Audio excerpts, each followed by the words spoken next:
내가 아버지에게서 나와 세상에 왔고 다시 세상을 떠나 아버지께로 가노라. 우리 주님께서 말씀하십니다. 28절 말씀. 우리 인생을 한 문장으로 한 절로 딱 압축해 놓는다면 28절이시기를 주님의 이름으로 축복합니다. 이 28절이 우리의 삶을, 우리의 생애를 완전하게 보여주고 있는 참 귀한 말씀이죠. 우리 주님께서 스스로를 이렇게 사셨고 또 자기의 삶을 이렇게 요약하셨습니다. 내가 아버지에게서 나와 세상에 왔고 다시 세상을 떠나 아버지께로 간다. 우리 하나님이 우리의 삶의 출발점이고 과정이고 그리고 완성이다. 주님은 그 말씀을 하고 계시는 것입니다. 자의식이 이렇게 분명하고 사명감으로 충실하고 자기 정체성에 대해서 한 번도 타협하거나 흔들리지 아니하고 그리고 아버지의 뜻에 순종하는, 아버지께서 보내셔서 왔고 이 세상에서 아버지의 뜻을 이루고 그리고 아버지께로 간다. 우리 주님께서 그렇게 말씀하고 계십니다. 내가 아버지에게서 나왔다라고 하는 이 표현이 우리 주님께서 태초에 어떻게 계셨는지를 보여주는 귀한 단서가 됩니다. 주님 안에 계셨다는 거죠. 아버지 안에 있었다는 거죠. 아버지와 함께 있었고 아버지 안에 있었고, 이 표현은 가장 완전한 관계를 말하는 것입니다. 우리가 부모에게서 나왔다, 누구에게서 나왔다, 부모에게서 나왔다, 이 말 아버지에게서 나왔다라고 하는 표현은 자부심이고 자랑인 것이죠. 아버지에게서 나왔다라고 하는 말, 하나님과 함께 계셨다, 아버지 안에 있었다, 아버지 안에 내가 있다, 내가 아버지 안에 있다. 이 표현보다 더 완전한 관계는 없을 것입니다. 그래서 하나님 아버지께로부터 났다라고 하는, 내가 아버지에게서 나왔다라고 하는 이 출처의 문제, 우리 주님께서 단독으로 그냥 자기 스스로 자존하는 그런 자존성, 또 하나님과 함께 계셨다라고 하는 이 동반적인 관계, 이 모든 하나님과의 관계들 중에서 내가 아버지에게서 나왔다라고 하는 표현보다 더 온전한 관계는 없을 것입니다. 관계성인 거죠. 다른 것은 아버지와 함께 있었다라고 하는 것은 관계성이긴 하지만 내재성보다는 약합니다. 그래서 우리 주님께서 아버지와의 관계를 밝혀주는 이 표현, 내가 아버지에게서 나왔다.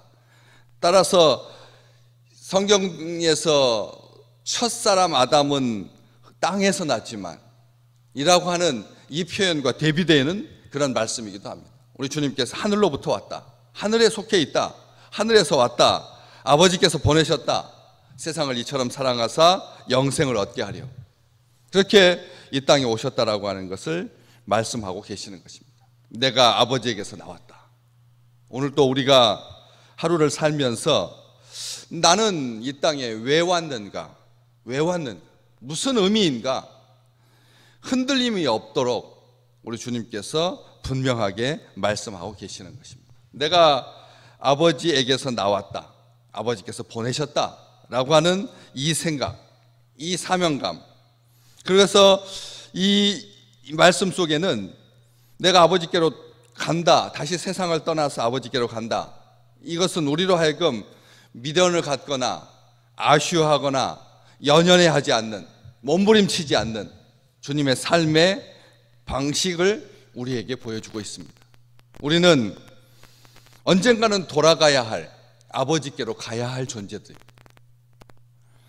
우리가 아버지께로 돌아간다, 다시 세상을 떠난다, 세상을 떠난다 라고 하는 정말 아무런 수식어가 없는, 아무런 꾸밈이 없는 주님의 삶입니다. 30여 년 가장 아쉬운 시간이고 가장 놓치기 싫은 순간일 것입니다. 더 길게, 더 짧게 도 아니고 딱 30여 년, 우리 주님께서 보여주신 그 삶은 생명으로 풍성했던 시간들이고 그리고 더할 나위 없이 좋았던 시간들입니다. 이거 엉클어지지 않는 삶이었고 흔들리지 않는 삶이었고 군더더기 없는 삶이었습니다. 우리는 죽음에 따라서 사람의 그 인생의 가치에 따라서 그 죽음을 평가합니다. 그래서 어떤 사람은 죽었을 때 죽었다라고 말하고, 또 나쁜 사람은 어떻다고 말하고, 또 좋은 사람은 죽었다라고 하지 아니하고, 또 기독교적인 용어로 아니면 우리 문화적인 가치관으로 소천이라고 하는 말도 쓰고, 별세라고 하는 말도 쓰고, 사망이라고 하는 말도 쓰고. 그런데 존귀한 죽음에 대해서는 서거라고 하는 말도 씁니다. 서거라고 하는 말을 씁니다. 아무에게나 붙이지 않습니다.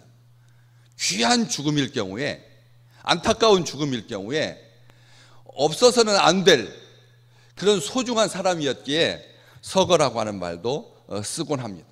그러나 우리 주님 자기 자신에 대해서 내가 서거한다 라고 하는 말 쓰지 않습니다. 다시 세상을 떠나 아버지께로 간다. 우리 주님께서 그렇게 말씀하십니다. 얼마나 아름다운 표현입니다. 나는 내 죽음 이후의 시간들을 모른다, 이렇게 말하지도 아니야. 나는 이후에 어떻게 될지 모르겠다, 이런 말도 아니고, 내가 세상을 떠나서 아버지께로 간다라고 말씀하십니다. 이 돌아가시는 것, 죽음의 자리를 분명하게 말씀하시는 거죠. 그 자리는 아버지의 품으로 돌아가는 것입니다. 아버지께로 가는 것입니다.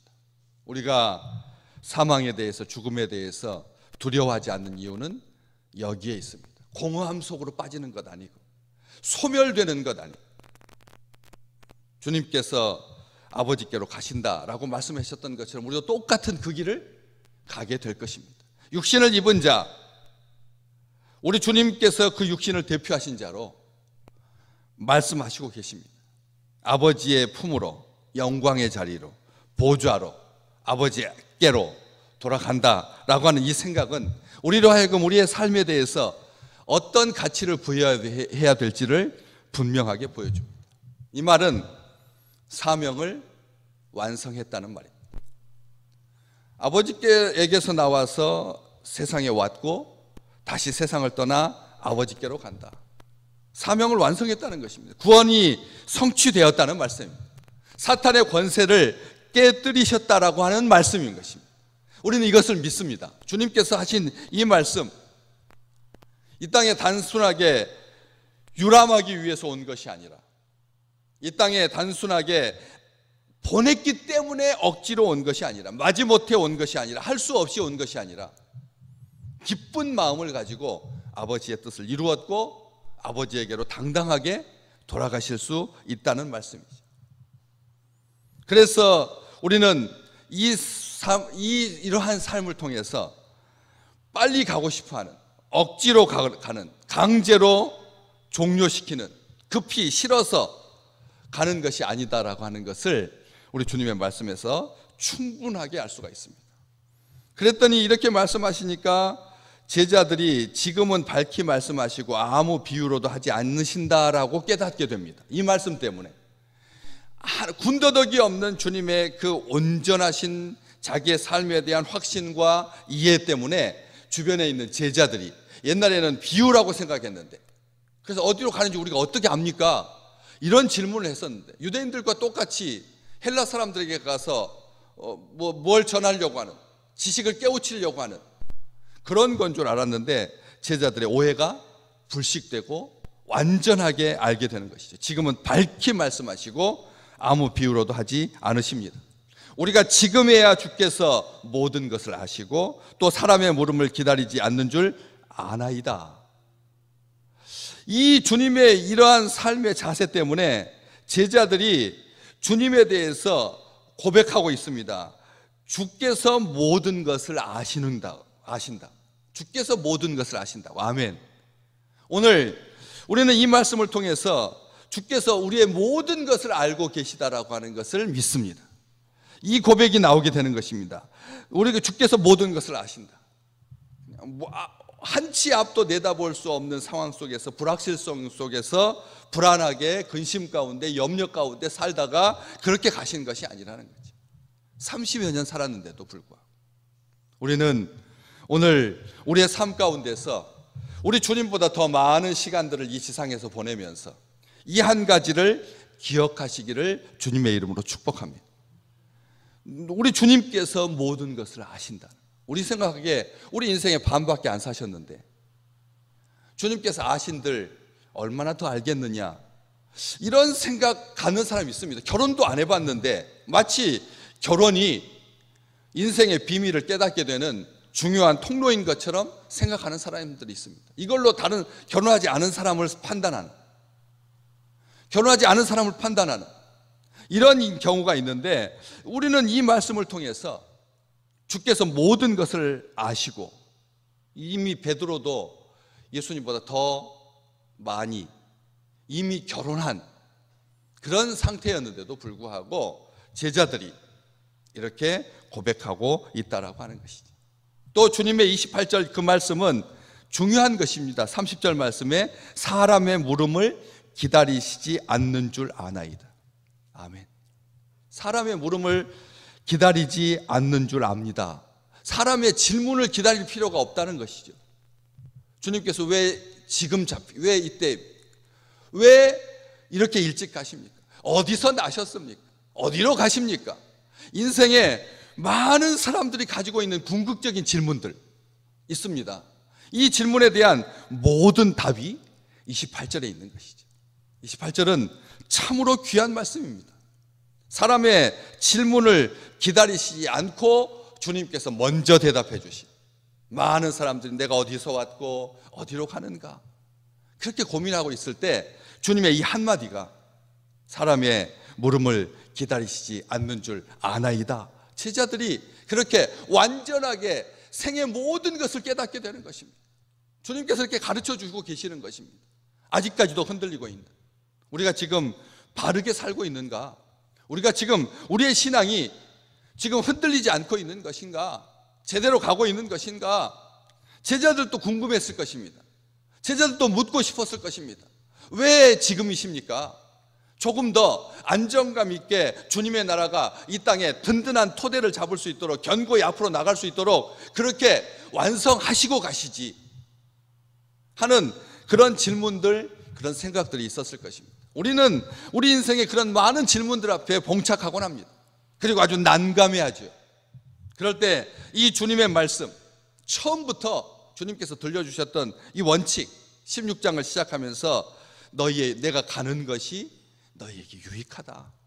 내가 가는 것이 너희에게 더 유익하다. 내가 가야지만 진리의 영이 너희에게 오셔서 내가 했던 모든 말을 깨닫게 하고 기억나게 하고, 그래서 하나님의 백성으로 실족하지 아니하고 사명 잘 감당할 수 있게 된다. 주님께서 그렇게 말씀하셨습니다. 계속 밑으로도 계속 그렇게 말씀하십니다. 너희들이 믿게 될 것이다. 믿게 되는 것 때문에 내가 떠나가는 것이다. 주께서 모든 것을 아시고 사람의 물음을 기다리지 않으시고, 그리고 특별하게 핍박과 환난과 근심과 걱정이 밀어닥칠 때, 오늘 말씀 마지막 절, 너희가 환난을 당하겠지만 담대하라, 내가 세상을 이겼노라. 우리에게 주시는 이 평안이 오늘도 우리의 삶 가운데 요동치는 이 가을의 끝자락과 겨울을 시작하는 이 길목에서, 천둥 번개가 내리치는 이런 속에서도 한결같이 우리를 위하시고 우리가 담대할 수 있도록, 평안할 수 있도록, 근심이 변하여 도리어 기쁨이 되게 하시는 이 놀라운 축복을 누리시기를 주님의 이름으로 축복합니다.